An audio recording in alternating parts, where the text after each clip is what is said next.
From a 16-year-old Harvard prodigy to America's most wanted domestic terrorists, the story of Theodore Kaczynski is a chilling journey into the mind of a man who declared war on the modern world. How did a genius with a promising future become the Unabomber, a symbol of anti-technology terror? Let's uncover the psychological trauma and radical ideology that fueled his 17-year bombing campaign. Born in 1942, Ted Kaczynski was exceptionally bright from a young age. With an IQ of 167, he skipped grades and was admitted to Harvard University at just 16.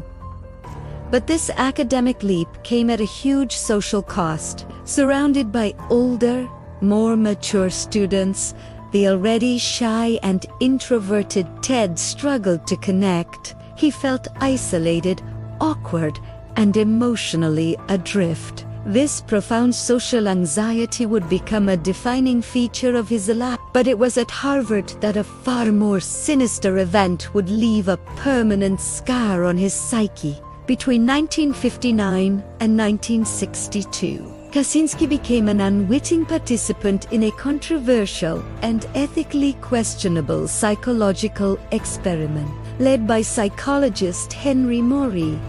The study was designed to measure how people react under extreme stress. For 3 years, Kaczynski and other students were subjected to what he later described as brutal and humiliating verbal abuse. Imagine this. You're a young, socially anxious student, and you're told you're participating in a philosophical debate. But instead, you're systematically your deepest beliefs are torn apart, and your self-worth is relentlessly attacked, all while being filmed and having your physiological reactions monitored. Kaczynski described these sessions as highly unpleasant.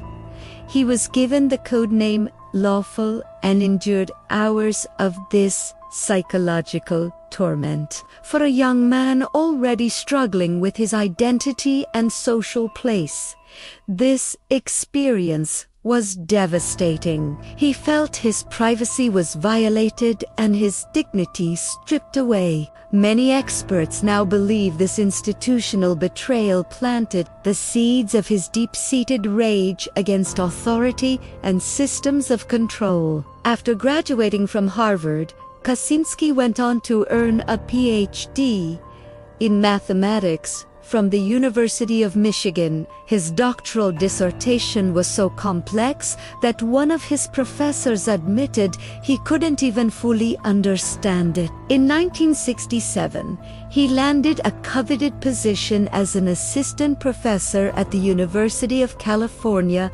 Berkeley, becoming their youngest ever. On paper, he was a resounding success, but internally, the turmoil continued. His colleagues and students found him distant and uncomfortable. He would rush through lectures, avoid questions, and seemed utterly incapable of forming personal connections. The social pressures of academia were suffocating him. He was living a life that, despite its intellectual achievements, felt hollow and inauthentic. He began to develop a radical philosophy.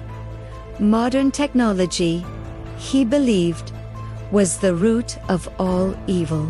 He saw it as a force that was destroying human autonomy, eroding freedom, and forcing people into a soulless, materialistic existence. Universities, in his view, were just factories churning out cogs for this destructive machine. So, in 1969, after only 2 years at Berkeley, he did the unthinkable.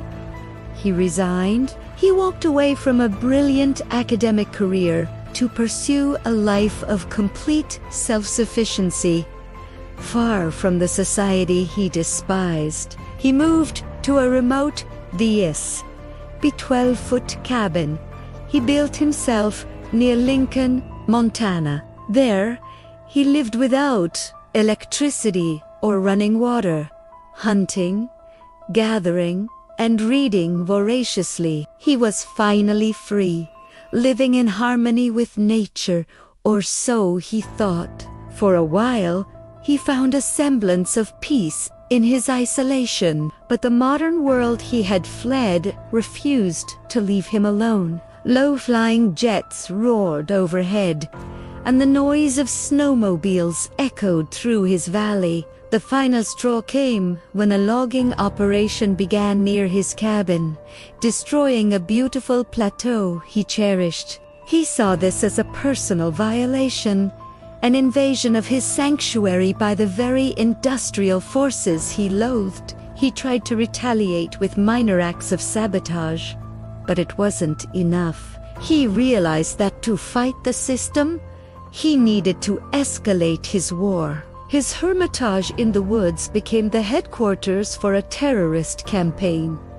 In 1978, the first bomb was sent. His targets were carefully chosen. Universities and airlines, the very symbols of technology and progress, he blamed for humanity's downfall. The FBI, unable to identify a suspect, created the case file Unabomber, short for University and Airline Bomber. The media latched on to the name, and the Unabomber was born. For the next 17 years, Kaczynski terrorized the nation. He sent 16 meticulously crafted bombs through the mail.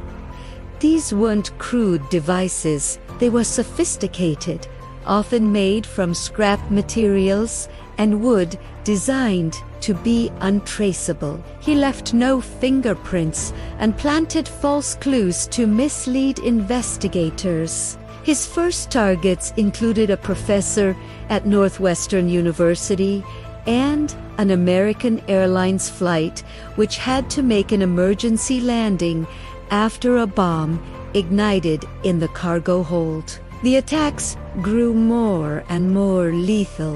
In 1985, a bomb killed Hugh Scruton, the owner of a computer rental store in Sacramento, California. The message was clear. Anyone involved in promoting technology was a potential target. The nation was gripped by fear. Who was this phantom bomber, and who would be next? The FBI launched one of the longest and most expensive investigations in its history, but Kaczynski remained a ghost. In 1995, after a 2-year hiatus, the Unabombers struck again, killing Gilbert Murray, president of the California Forestry Association.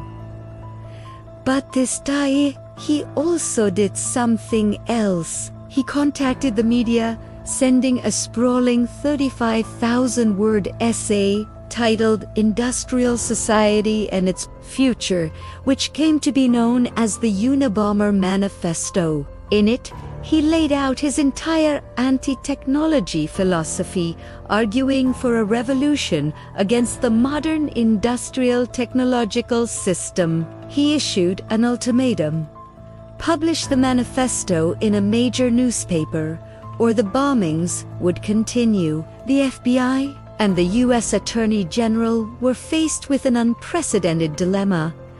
Do they give a platform to a terrorist, or risk more lives? After intense debate, they made the controversial decision to publish. The Washington Post and the New York Times printed the manifesto in September 1995, hoping someone, somewhere, would recognize the author's unique voice. The gamble paid off. Thousands of miles away, a social worker named David Kaczynski read the manifesto. As he absorbed the words, a horrifying suspicion began to grow. The writing style, the obscure philosophical arguments, the specific turns of phrase, it all sounded terrifyingly familiar. It sounded like his estranged, brilliant, and deeply troubled brother. terror. David had long been worried about his brother's mental state, but he never imagined this. After agonizing over the decision, he and his wife, Linda, contacted the FBI. They provided letters and documents Ted had written, which showed undeniable parallels to the Manifesto. It was the breakthrough the FBI had been searching for nearly 2 decades. On April 3, 1996, federal agents surrounded the small cabin in the Montana wilderness. They arrested a disheveled and gaunt Ted Kaczynski. Inside the cabin, they found a chilling scene. A completed bomb ready to be sent, bomb-making materials, and a trove of journals detailing his crimes and his hatred for society. The Hermit bombers' war was finally over. To avoid the death penalty, Kaczynski pleaded guilty to all federal charges and was sentenced to 8 consecutive life terms in prison without the possibility of parole. He spent the rest of his days in a supermax prison, the technological cage he had fought so hard to escape. On June 10, 2023, Theodore Kaczynski was found dead in his cell. The story of the Unabomber serves as a dark and complex cautionary tale. It shows how intellect, when warped by trauma, isolation, and radical ideology, can be twisted into a weapon of terror, from a boy genius to a reclusive killer.